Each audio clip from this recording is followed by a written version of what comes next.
Good morning সবাইকে, কেমন আছেন সবাই? চলুন আজকে আবার নতুন একটা ভিডিও নিয়ে চলে এসেছি। এই দেখুন, এ হচ্ছে লিও। এ আজকে সকালবেলায় এসছে। আর ইনি হচ্ছেন এই যে ছোট্ট করে একজন, খুব সুইট, খুবই সুইট আর তেমন দুষ্টু। কারণ বয়সটা এখন অনেকটা ছোট, তো ছোটোবেলায় যেরকম আমরা সবাই খুব দুষ্টুমি করি, he is just like that. তো সারাক্ষণ খালি রনির পেছনেই পড়ে আছে, খালি রনির সাথে দুষ্টুমি করছে, দৌড়াদৌড়ি করছে, একদম চুপ করে বসার নাম নিচ্ছে না। আর যেহেতু নতুন জায়গায় এসছে, যেখানে পাচ্ছে সেখানে খালি সুসু করে দিচ্ছে। তো ভীষণ দুষ্টু, আর আমার খালি কাজ বাড়াচ্ছে। দেখুন সারাক্ষণ কি করছে। যাই হোক, ফাইনালি আমি একটু বসলাম আমার সোফাতে এক কাপ চা নিয়ে। আর একে এখন একটু বেঁধে রেখেছি, কারণ ও অনেক দুষ্টুমি করছে। আর তার থেকে বড় কথা, দুষ্টুমি করা আর সুসু করা তাও মেনে নিলাম, কিন্তু নিজে একটা ফোঁটা রেস্ট নিচ্ছে না। তো তার জন্যই ওকে একটুখানি শান্ত হওয়ার জন্য, একটু কাম ডাউন হওয়ার জন্য ওকে জাস্ট একটুখানি আটকে রেখেছি। কিন্তু ও তাও একা নেই, দেখুন রনি কীরকমভাবে তাকিয়ে রয়েছে। রনি বোধহয় একটু জেলাস ফিল করছে। এনিওয়েজ, গুড্ডু তো ওকে খুব আদর করছে, দেখুন কীরকম চিৎপাত হয়ে শুয়ে রয়েছে।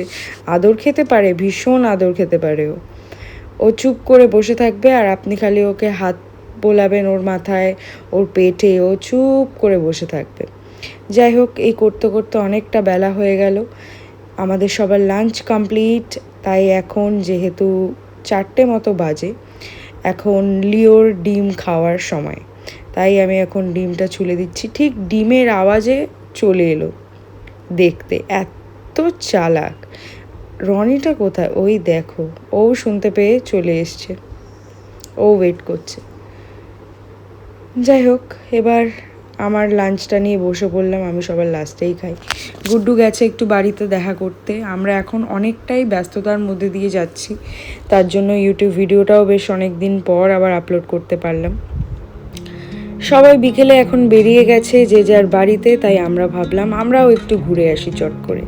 অনেক দিন কোথাও যাওয়া হয় না, তাই রেডি হয়ে সেজে গুজে একদম বেরিয়ে গেছি।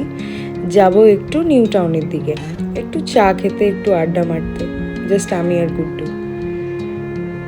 আমরা যেখানে থাকি সেখানে এতটা ক্রাউডেড, আমি যখন নিউ টাউনের দিকে আসি আমার খুব ভালো লাগে।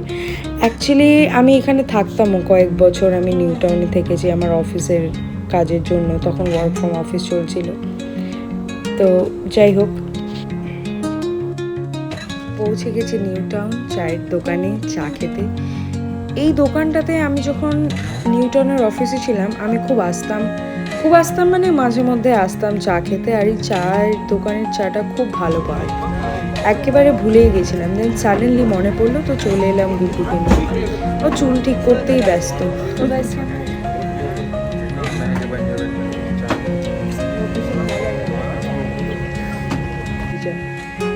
খুব সুন্দর, দেখুন, দেখলেই বুঝতে পারবেন চাটা এত সুন্দর খেতে।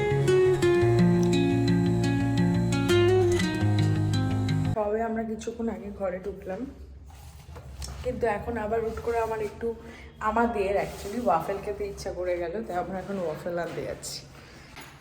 আমরা কখন বাড়ি ঢুকলাম? এক্ষুনি বাড়ি ঢুকলাম, আবার আমরা বেরোচ্ছি কেন? ওয়াফেল খেতে ইচ্ছা করছে তোমার?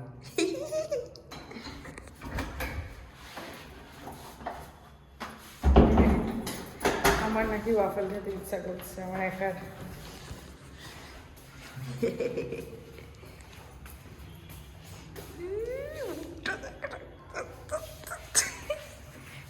কি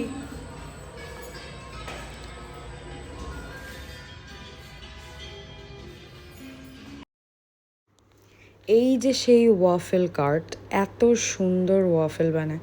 অ্যাকচুয়ালি কী বলুন তো, আমাদের এখানে ওয়াফেল মানে একমাত্র কেভেন্ডার্স, তারপরে এইসব নামি দামি ক্যাফেগুলোতেই পাওয়া যায়, কিন্তু এরকম স্ট্রিট ফুড কার্ট মধ্যে নিয়ে বিক্রি করাটা খুব কমই। It's very easy to get, দামও তুলনামূলক অনেকটাই কম। তো আমরা যখনই যাই 3-4টে ওয়াফেল নিয়ে চলে আসি। আরেকজনকে দেখলেন কেমন করে বসে আছে? যাই হোক, লেটস ডু দ্য টেস্টিং। এটা হচ্ছে স্ট্রবেরি, আর হ্যাঁ, স্ট্রবেরি ওয়াফেল। এটা একদমই আমার পছন্দের ছিল না, এটা গুড্ডুর পছন্দের ছিল। তো খেলাম। স্ট্রবেরিটা ঠিকঠাক। এটা হচ্ছে চকো চিপ। এটা গুড্ডু যখনই ওয়াফেল খায় ও চকো চিপই খায়। এর ভেতরে আছে চকলেট প্লাস চকো চিপস। তো এটাও খেলাম।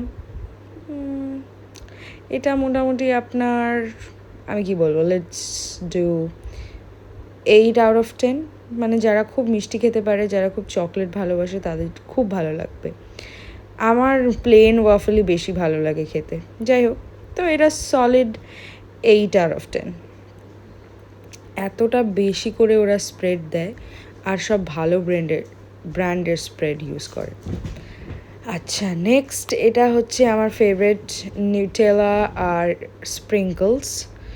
খুবই খুবই সুন্দর খেতে। আমি আমারটাতে একটু বলেছিলাম কম স্প্রেড দিতে, বিকজ বেশি স্প্রেড দিলে জিনিসটা খুব মিষ্টি লাগে খেতে। তাই এটা একটু হালকা স্প্রেডটা কম দিতে বলেছিলাম বলে হালকা স্প্রেড দিয়েছে। এটাও আমার একেবারে 10/10। ওরা অনেকটা সময় নিয়ে বানায়, আর ছেলে যেই দুজন বানায় ওয়াফেল, তারা অনেকটা, মানে কি বলবো, এখনও খুব একটা বেশি রান্নার প্রতি মানে পিএইচডি করেনি বললেই চলে। তো অনেকটা ওদের ভুল ভ্রান্তির জন্য ওদের দেরি হয়ে যায়, বাট ভেরি হার্ড ওয়ার্কিং। খুব সুন্দর ডিলিশিয়াস ওয়াফেল বানাচ্ছে ওরা। প্লিজ ওদেরকে সাপোর্ট করবেন। যারা যারা মধ্যমগ্রাম এরিয়াতে থাকেন তারা জানবেন ওয়াফেল কার্ট। অলমোস্ট শোয়ার টাইম হয়ে গেছে, আমাদের সবার ডিনার ডান। আরেকজন তো সোফাতেই ঘুমিয়ে পড়েছে, দেখুন অবস্থা, চোখ খুলতেই পাচ্ছে না ও। আমার জন্য ওয়েট করতে করতে বেচারা সোফাতেই শুয়ে পড়ে। যাই হোক, আজকে আপনাদের সাথে অনেক কথা হলো। দেখা হচ্ছে পরের আবার একটা ভ্লগে। ভালো থাকবেন। Have a great night.